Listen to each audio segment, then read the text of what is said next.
the Strategic Hotbox with Dr. Brandi Luv Stankovic, discussing leadership, business, and how to take control of your life and achieve greatness. It's time to kick some ass.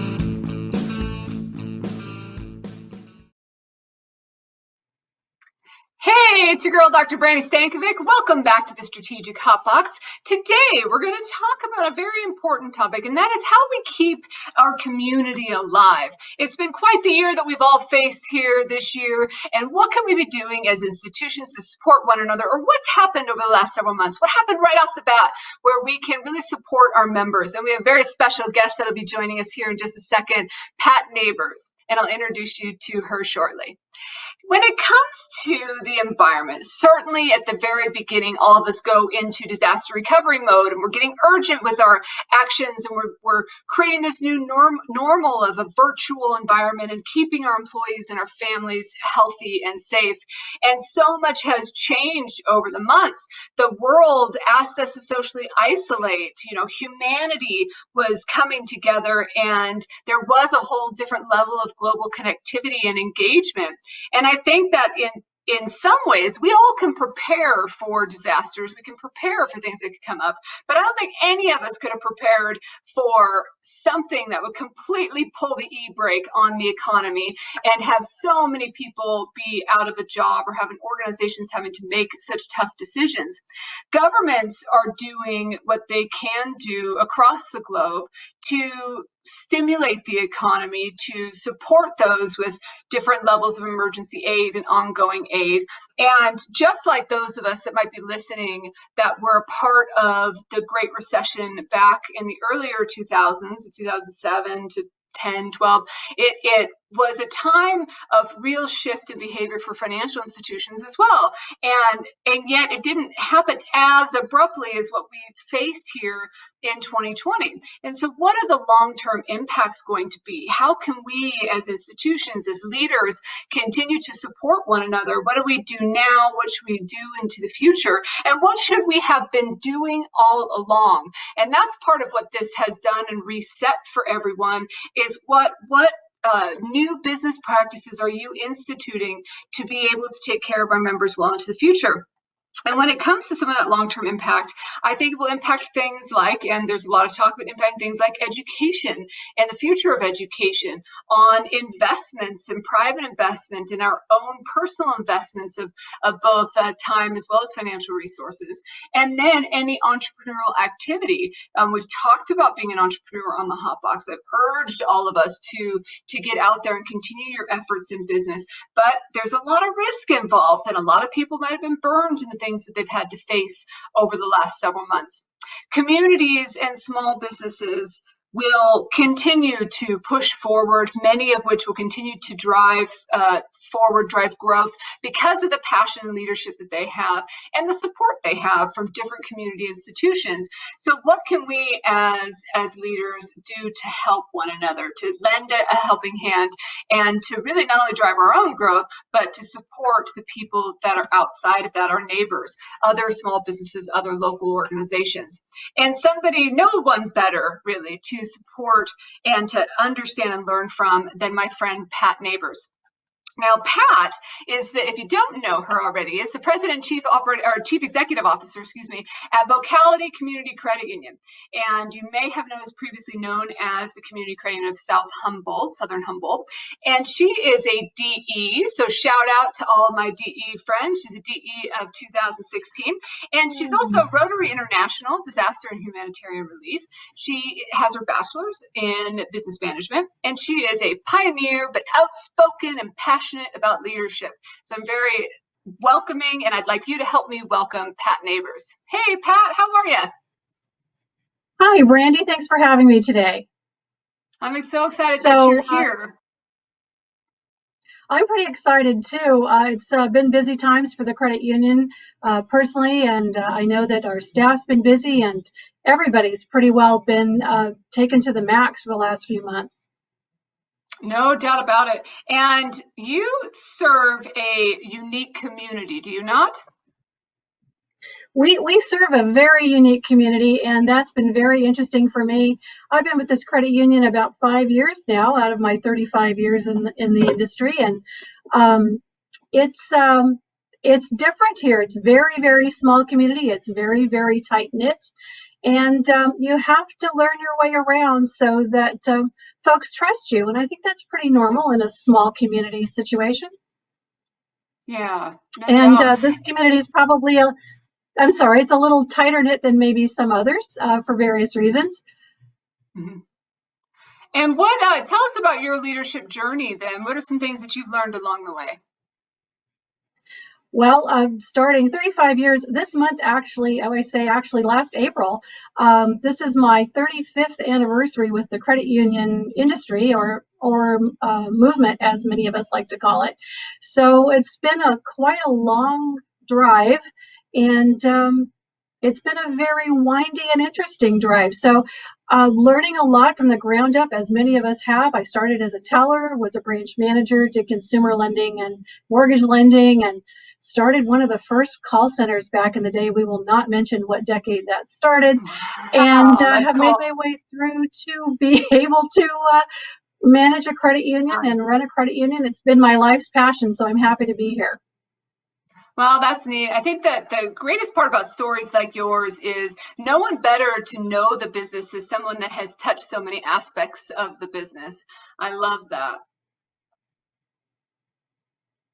Well, it certainly kept me busy over the years. I can't quite say it's kept me out of trouble, but it certainly kept me busy for 35 years.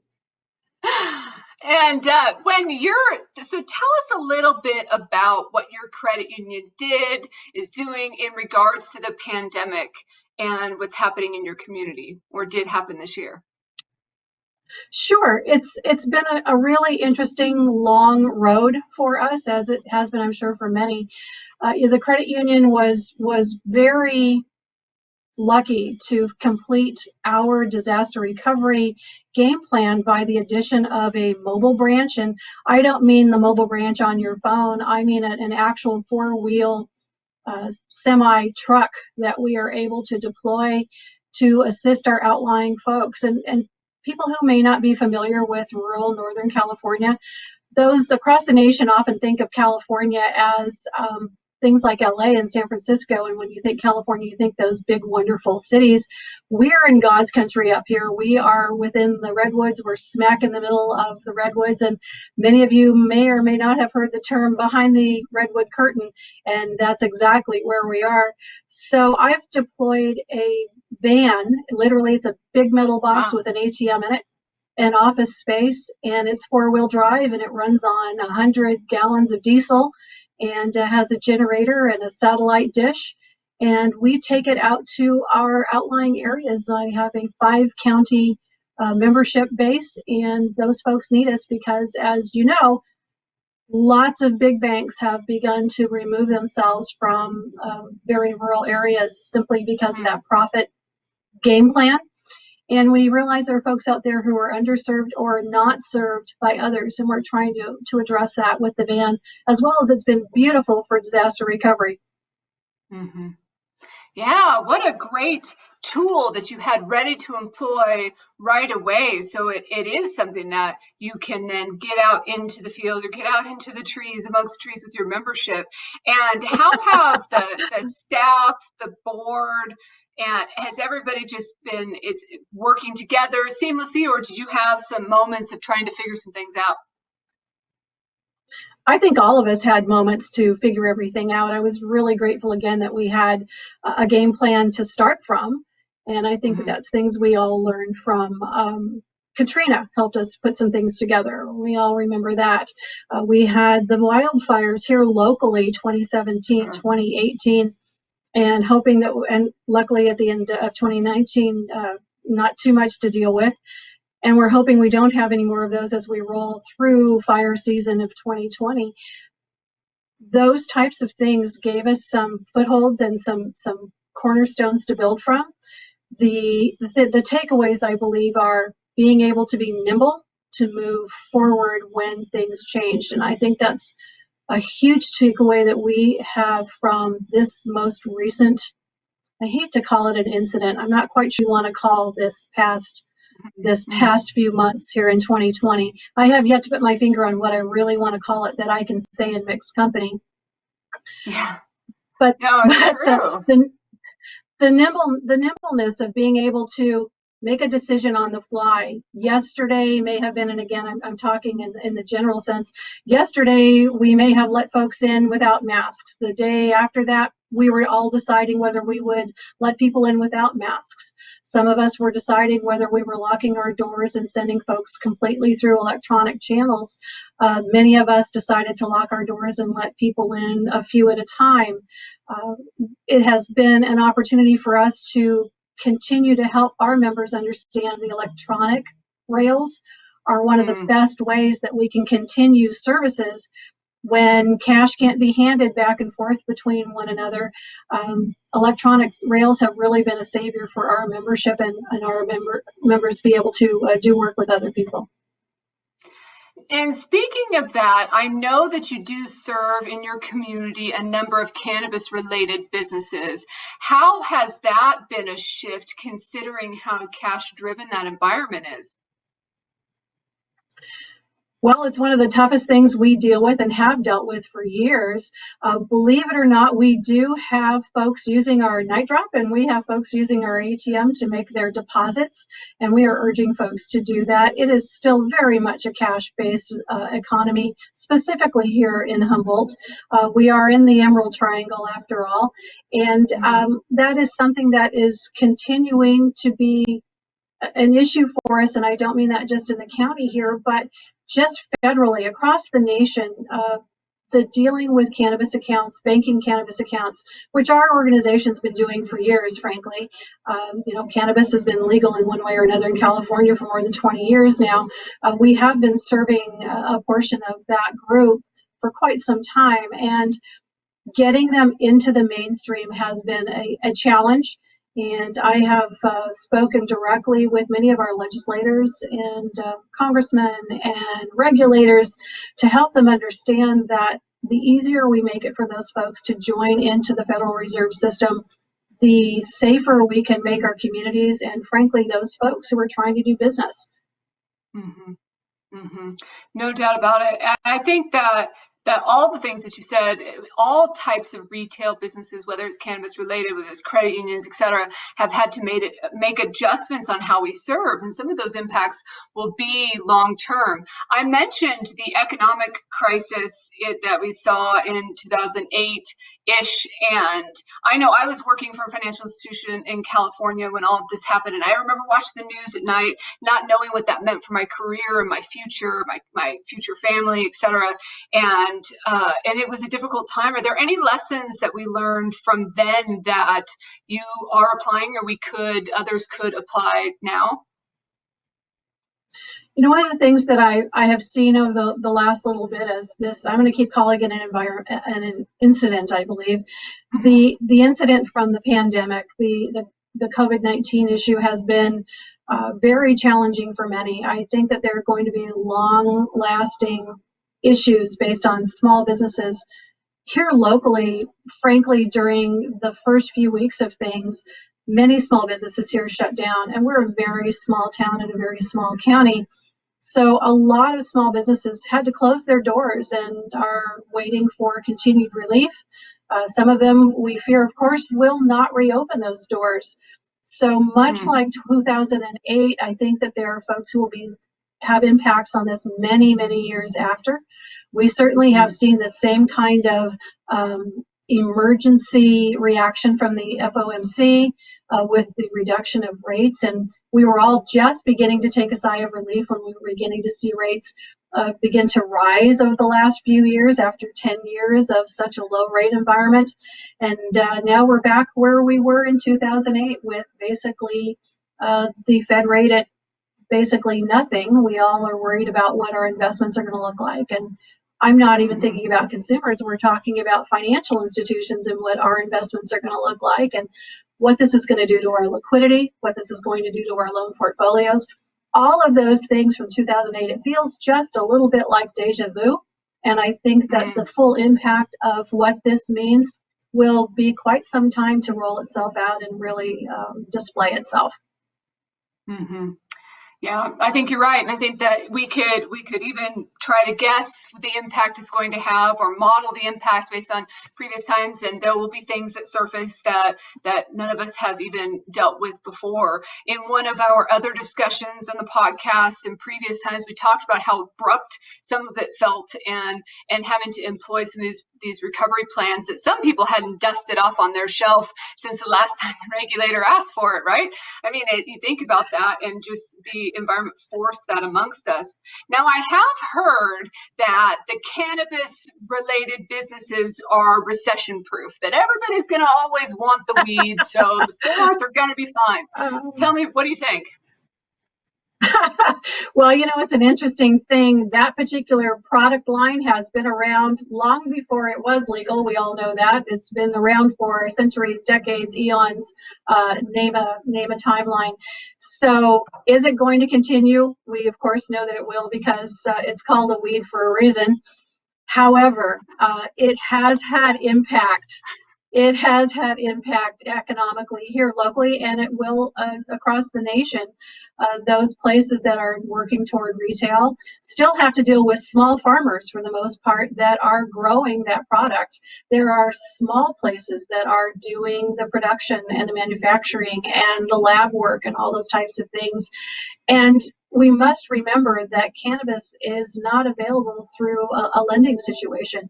As much as we talk about the Safe Banking Act and those types of things, which I still hold hope will eventually somehow or another be passed, it's important that that includes a lending perspective, because currently, while I do offer deposit products, I'm not doing lending for cannabis right now because it's just very risky.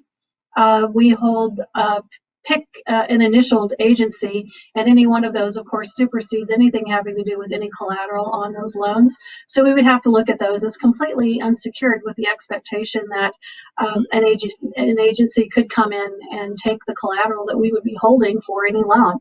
So there's a lot involved with that. And one of the hardest parts is, while the SBA has kicked in, and we know that PPP, the payroll protection program, and the EIDL loans, EIDL loans through SBA, have been somewhat impactful, and that remains again to be seen how impactful they are.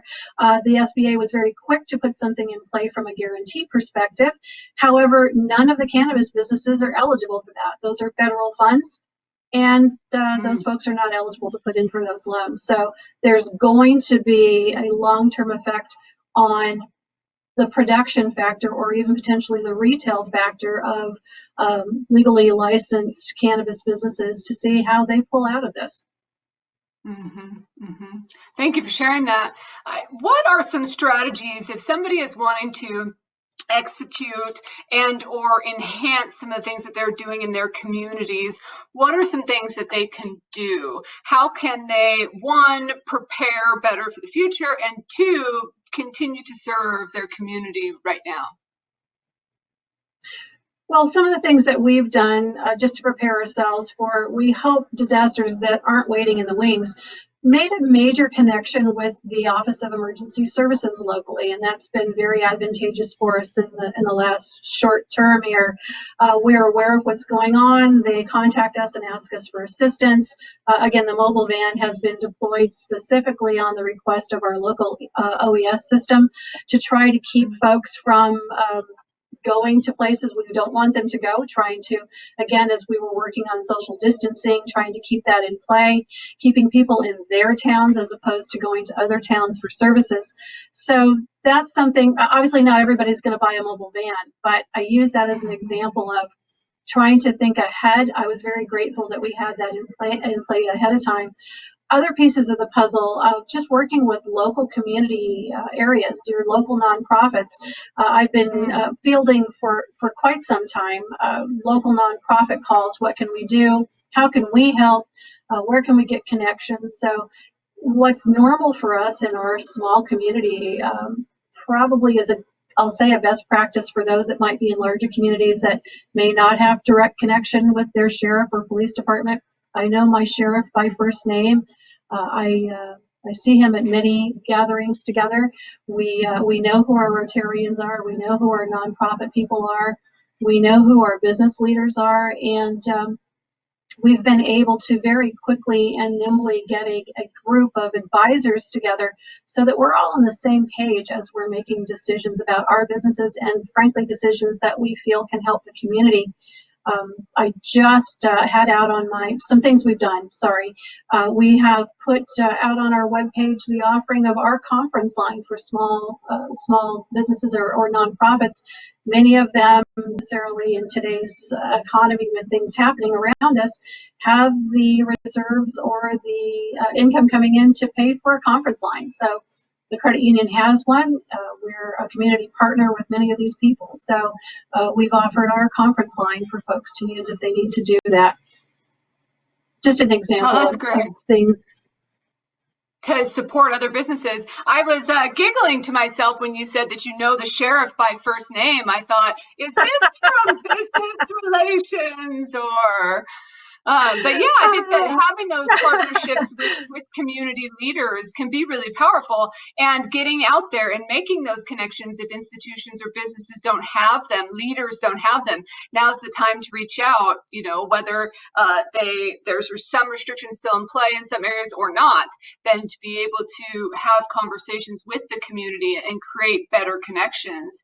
And then also when you have resources, like you mentioned, if you have resources that you can offer or a line that you can offer via telephone, etc., being able to do that. That's excellent. Any lessons learned along the way, things you wish you would have done differently? I think just remaining nimble has been the most important thing for us to think through. We held on to some decisions probably a little longer than we ought to have, based on discussions and decisions that were made and we were seeing in the media, and then finding a couple of times that we had to really quickly make some changes with our activity or our business services options. One of the things I would also share from that perspective is the opportunity to reach out to those other businesses more quickly and have them in pocket, if you will, before we need them. I feel very, very lucky that we've been able to build those relationships early on, and that those relationships actually have sustained us through things. It's been helpful, and we believe that that's going to help us moving forward. We're community partners. We're all in it together, and I think that that's been a positive thing for us. Other lesson learned, I would say, is recognizing that as a credit union, we often think first of our credit union resources. I've learned in this small community that reaching out beyond our industry has also been helpful for me. The other resources, the Small Business Development Center in our community has been very helpful with connecting our small businesses to folks they need to connect with. They've been able to help folks through many of the challenges that we've been experiencing recently with the incidents that we're dealing with COVID-19. So those types of things, beyond the service groups, beyond the service organizations and the nonprofits, recognizing that there are service channels out there that we need to be not necessarily into our elbows with, but at least fingertips, so that we can make those connections and re-energize those relationships as we need them, should we need them. Yeah, and no year has taught us that more powerfully, I think, than this year has. And so thank you for sharing those lessons learned. Do you have a funny story you could share with us? Well, I have a funny story from back in the day when I was a teller. It's not a funny story locally or recently, but I tell it to my new staff when they get introduced to everybody around the credit union. When we hire people who have never worked for a financial institution before, and they have that fluttery feeling of, oh my goodness, this is really, really jargon filled, and I have no idea what I'm doing, and it all seems like smoke and mirrors, I tell them the story of my first teller job as a part-time teller in a 2-person office in the middle of the SunSuite plant in Yuba City, California. And I had a branch manager who liked to instruct by handing you something and then just telling you what to do with it, which is wonderful because after a while you learn. And she continued to hand me people's check orders. And this is This was back in the 80s, so hold tight. Remember, credit unions had just gotten the opportunity to even have checking accounts at that point. So she would hand me these people's check orders and she'd say, put this in the envelope, send it to the place, and be sure to write on it, Bill Branch Direct. I thought, okay. And I did that for several weeks. And I finally turned to her and I said, could you please tell me who this guy Bill Branch is and why am I sending this to him directly?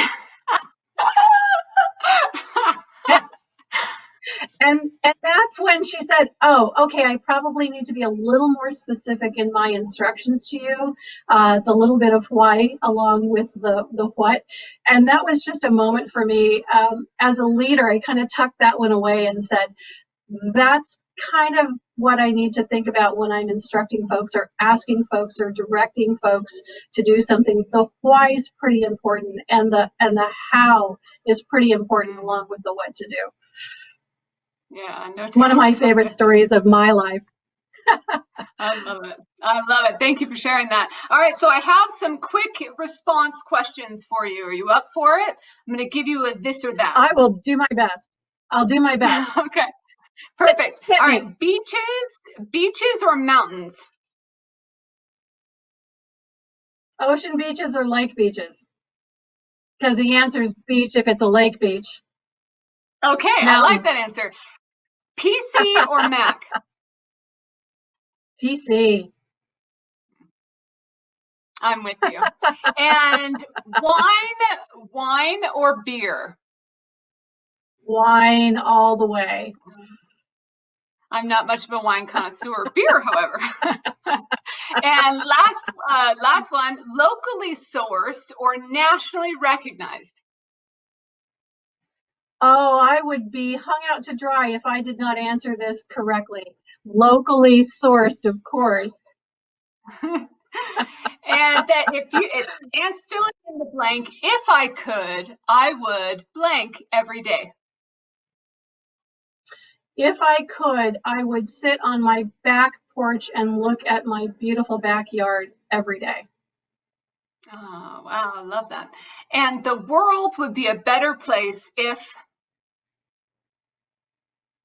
The world would be a better place if we all would remember that everything we do impacts somebody or many somebodies else. We are all connected. If people wanted to get a hold of you, how would they do that? Well, they can email me, they can phone me. I'm happy to give you my cell number. Can I do that right now? Sure, please. Terrific. My cell number, 509-895-4677. If I'm awake, more chance than not, I'll answer the phone for you. It sits by me, it never leaves my side. And my email, p.neighbors, like next door, p.neighbors@vocalityccu.org. Happy to talk. Thank you anybody. So much. Excellent. Thank you, Pat, for being here and sharing your story with us. I hope to see you soon. Thanks, Brandi. It was wonderful. Thanks for having me. Let's head out to our shout out. Hello. Good luck, Brandi from Vietnam. I love the international shout outs. They're so fun. Thank you from my friends in Vietnam. Thank you again for Pat Neighbors for joining us here today on the Hotbox. Let's get right into it. It's time for us to give you top 3 kick-ass. When leading an organization locally, when developing a community after disaster, what do? Number 1, first, to be nimble. Pat said it over and over. I can't agree more. We've got to be fluid in our responsiveness. We've got to be able to adjust ourselves as we go and think fast. I mean, everything that's happened this year in 2020, we did not predict, and it happened very quickly. And so be nimble. Number 2 is to follow fast. And I put follow fast in here because it is not only being nimble, but going with the flow. I certainly learned that lesson this year of being able to go with what comes at me, be prepared for anything, and to follow in quickly, know what I have to do, follow the rules, which was a little tougher for me than I was expecting, but follow quickly, follow fast, and be in it. And number 3 is that we are stronger together. The community is stronger together. You as a leader are stronger with your allies. synergy is the name of the game. That's your top 3 kick-ass.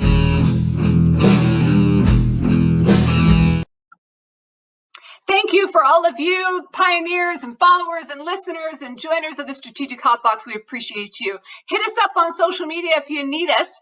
Instagram, Facebook, Twitter, any of them would be great. I'd love to hear from you. Until next time, get out there and kick some ass.